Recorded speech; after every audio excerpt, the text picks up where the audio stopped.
Okay, let's jump back to 2002, and stealth games back then were mostly focused on line of sight and basic patrol routes. But then, Ubisoft dropped the very first Splinter Cell and it completely changed the industry. You play as Sam Fisher, a highly trained Black Ops operative who is pulled out of retirement to work for a new super-clandestine branch of the NSA known as Third Echelon.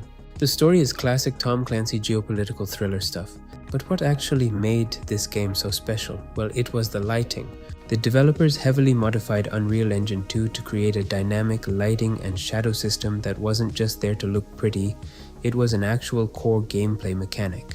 There's this light meter on your HUD, and if you're standing directly under a street lamp, the meter goes up and enemies will spot you instantly.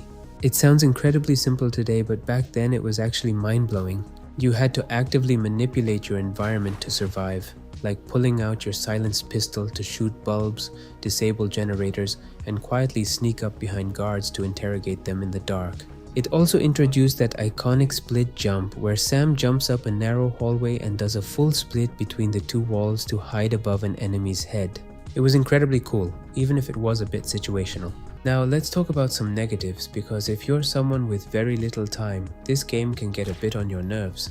The gameplay is actually pretty rigid, like the stealth is kinda unforgiving. Many of the early missions have instant fail states if you trigger an alarm a few times or sometimes even just once. It relies heavily on trial and error. You'll walk into a room, fail to spot a camera hiding in the shadows, trigger the alarm, and have to reload your save. The AI is also a bit know-it-all at times, spotting you through tiny cracks or instantly knowing exactly where you are if you make the slightest noise.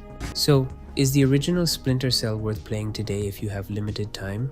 Honestly, I have to say no. While it kinda laid the foundation of the stealth genre, the trial and error gameplay combined with the massive headache of patching the PC version makes it a tough recommendation for someone who just wants to jump in and play for an hour. If you're a hardcore enthusiast, absolutely take the time to set it up.